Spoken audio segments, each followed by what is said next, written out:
শখে রান্নাঘরে সবাইকে স্বাগত। দেখুন জিভে জল চলে এলো না? মটনটা দেখেই কিন্তু জিভে জল আসার মতোই একটি রেসিপি নিয়ে হাজির হয়েছি। দেখতে থাকুন, সঙ্গে থাকুন। দেখুন এখানে আমি মটনটাকে ধুয়ে নিয়েছি, পরিষ্কার করে জল ঝরিয়ে নিয়েছি। এখন দিয়ে দিচ্ছি নুন। তো এখন তো বলাই হয়নি আমি কি বানাচ্ছি। আজকে কিন্তু মটনের ডাক বাংলো বানাচ্ছি। আমরা একঘেয়েমি খেতে, খেতে বোরিং ফিল করি একই রকম রান্না, একই রকম সবকিছুই। তো এটা একটু অন্য ধরনের হবে। তো দিয়ে দিলাম হলুদ, তারপরে দিয়ে দিচ্ছি সরষের তেল। আমি দুটো ভাগে পার্টে আমি করব ম্যারিনেশন। তো প্রথমটা এখন আমি নুন, হলুদ আর তেল দিয়ে একটু মাখিয়ে কিছুক্ষণ রেখে দেব। তারপরে যে মশলাগুলো দেবো সেটাও আমি আপনাদের সঙ্গে শেয়ার করব। তো এটাকে আমি ভালো করে মাখিয়ে নিচ্ছি। আমি ডাক বাংলো বানাবো ঠিকই মটন, কিন্তু আমি এখানে কিন্তু গার্নিশ করার জন্য যে ডিমটা ব্যবহার করা হয় সেটা কিন্তু আমি দেব না। এটা আপনারাও নাও দিতে পারেন। এটা যে দিতেই বাধ্যতামূলক তার কিছু কিন্তু প্রয়োজন নেই। আপনারা খেতে না চাইলে দেবেন না। কারণ এর আর কোনো কাজ নেই। জাস্ট কাজ আছে গার্নিশ করার জন্য। দেখুন আমি রেখেছিলাম আধা ঘন্টা। তারপরে দিয়ে দিলাম লাল লঙ্কার গুঁড়ো, রসুনের পেস্ট।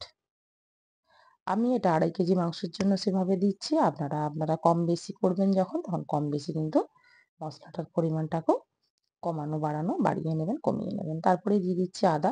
আদার থেকে কিন্তু রসুনের পরিমাণটাই বেশি ছিল। আর এখানে আমি দিয়ে দিলাম কাঁচা লঙ্কা বাটা, টক দই। টক দইটা কিন্তু অবশ্যই দিতে হবে। তারপরে দিয়ে দিচ্ছি কাশ্মীরি রেড চিলি পাউডার। আগে তো আমি নুন, হলুদ, তেল তো দিয়েই দিয়েছি। এইবারে সব উপকরণগুলোকে ভালো করে এবারে আমি মাখিয়ে নেব। এই ডাক বাংলো খেতে কিন্তু মটনের দুর্দান্ত লাগে। একবার না যদি বানিয়ে থাকেন অবশ্যই কিন্তু আপনারা বানিয়ে নেবেন। দুর্দান্ত হয় যেকোনো অনুষ্ঠান অকেশনে। আপনারা কিন্তু এইভাবে রান্না করলে দারুণ লাগবে খেতে। তো দেখুন মাংসটাও ছিল আজকে দুর্দান্ত। তো এটাকে আমি ঢাকনা চাপা দিয়ে এখন আমি রেস্টে রেখে দিচ্ছি। এখানে কিছু ডাক বাংলো করার জন্য যে স্পেশাল মশলা হয়, জিরে, ধনে, দারুচিনি, লবঙ্গ, এলাচ, জয়িত্রী, গোলমরিচ আর শুকনো লঙ্কা। এটাকে আমি শুকনো খোলায় হালকা করে নেড়ে নেব। খুব বেশি কিন্তু আমি ভাজবো না। ভাজলে কিন্তু এর টেস্টটা নষ্ট হয়ে যাবে। হালকা ভেজেই কিন্তু এটা আমি তুলে রেখে দেব। জাস্ট একটু মানে কি বলবো গরম করে নেওয়ার ব্যাপার, সেইভাবেই আমি করে নেব। লঙ্কাটা ভাজতেই যা টাইম লাগবে আর ধনেটা আর কিন্তু তেমনভাবে কিন্তু লাগবে না।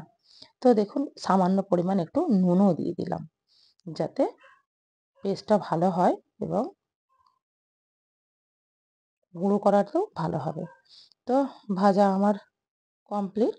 এবারে আমি একটা প্লেটে আমি মশলাটাকে ঠান্ডা করতে দিয়ে দিচ্ছি। দেখুন আমার ভাজা রেডি। এখানে আমি উনুনে বসাবো। উনুনেই আমি কড়াইটাকে বসিয়ে নিলাম। এখন আমার কেটে ধুয়ে রেখেছিলাম আলুতে নুন হলুদ মাখিয়ে, সে আলুটাকে আমি বেশ একটু লাল লাল করে ভেজে নিচ্ছি। আলু ভাজা হয়ে গেছে, আমি তুলে রেখে দিয়েছি। কড়াইতে সরষের তেলেই অবশ্যই আমি রান্না করছি। কোনো কিন্তু এখানে ফোড়ন কিন্তু আমি কিছু দিলাম না। পেঁয়াজটাকে এবারে আমি তেলের ওপরে ভেজে নিচ্ছি। আমি কিন্তু প্রেসার কুকারে ২ টো সিটি দিয়ে নিয়েছিলাম মাংসটাকে। দিয়ে আমি এখন পেঁয়াজ ভাজার ওপর আমি এই মটনটাকে তুলে দিচ্ছি। আপনারা চাইলে প্রেসার কুকারে নাও করতে পারেন, শুধু কড়াইতেই করতে পারেন। আমি কিন্তু প্রেসার কুকারটা ইউজ করেছি। প্রেসার কুকার ইউজ করলে বেশ মটন এইভাবে মশলা মাখিয়ে যেভাবে ডাক বাংলোটা রেডি হয় সেভাবে যদি করেন, আমি তো বলবো খুবই ভালো হবে এবং সময়ও কম লাগবে। রান্নাটা খেতেও কিন্তু টেস্ট কিন্তু একই রকম থাকবে। কড়াতেও যা হবে প্রেসার কুকারেও কিন্তু তাই হবে। এটা আমি ষষ্ঠীর দিন বানিয়েছিলাম। অসম্ভব খেতে হয়েছিল। প্রত্যেকেই নাম করেছে খেয়ে যে সত্যি দুর্দান্ত একটি রেসিপি। তো ভালো করে আমি কিন্তু পেঁয়াজের সঙ্গে যে মশলা মাখানো যে সেদ্ধ করা মাংসটা খুব সুন্দরভাবে মিনিমাম ১০ থেকে ১২ মিনিট আমি এটা কিন্তু কষিয়ে নিয়েছিলাম। ভালো করে কষানো হয়ে গেছে। তারপরে প্রেসার কুকারে যে জলটা ছিল সেটাকে আমি যে মানে স্যুপের মতো যেটা ছিল সেইটাই আমি মাংসের জুসটাকে দিয়ে দিলাম। এটাকে আবারও আমি একটু ভালো করে কষিয়ে নেওয়ার পর যে ভাজা মশলাটা করেছিলাম সেটা দিয়ে দিলাম। আর মটনের চর্বি না হলে তো মটনটা ঠিক জমে না। তো চর্বি ছিলই, চর্বিটাকে আলাদা করে রাখা ছিল, সেটাও এই মুহূর্তে এখন দিয়ে দিলাম। এটাকেও একটু আমি ভালো করে কষিয়ে নিচ্ছি।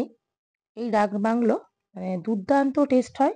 অবশ্যই কিন্তু একঘেয়েমি যে আমরা রান্না করি সেটার থেকে কিন্তু বেরিয়ে আসতে চাইলে আপনারা কিন্তু এভাবে মটন রান্না করে নিতে পারেন। আলুটাকেও আমি দিয়ে দিলাম, ভেজে রাখা আলুটা। আমি কিন্তু খুব বেশি কিন্তু সেদ্ধ করিনি মটনটাকে। কারণ খুব বেশি গলে গেলে কিন্তু মটন খেতে ভালো লাগবে না। আর কষানোটাও এখানে যে কড়াইতে আমি যে কষাবো ধরুন, সেই কষানোটাও কিন্তু ভালো হবে না। আর হাড় থেকে পুরো মাংসটা ছেড়ে যাবে, তখন কিন্তু গলা, গলা ভাব হয়ে যাবে। তো বেশি কিন্তু সিটি দেবেন না। যে যার প্রেসার কুকার অনুযায়ী দেবেন।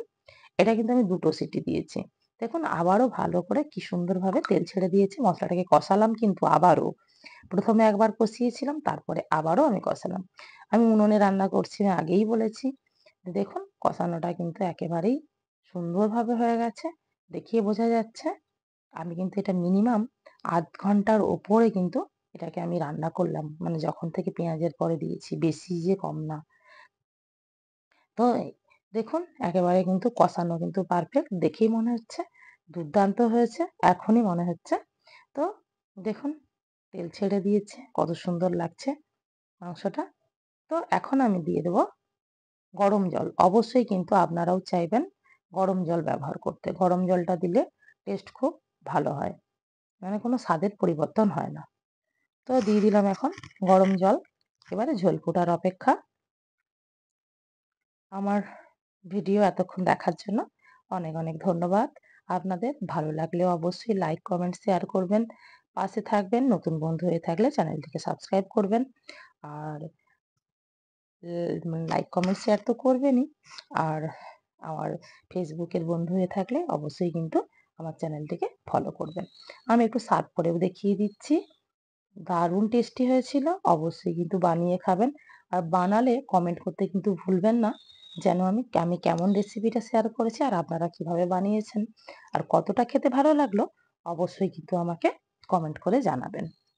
তো দেখুন একটু আমি সার্ভও করে নিলাম। এবারে আর কি গরম, গরম ভাত আর এইভাবে মটনের ডাক বাংলো। তো দেখুন একেবারেই কিন্তু রেডি খাওয়ার জন্য। আর কিছু লাগবে মনে হয় বন্ধুরা? আমার তো মনে হয় আর কিছুই লাগবে না। নমস্কার, ভালো থাকবেন, সুস্থ থাকবেন। দেখা হবে অন্য কোনো দিন অন্য কোনো ভিডিওর সঙ্গে।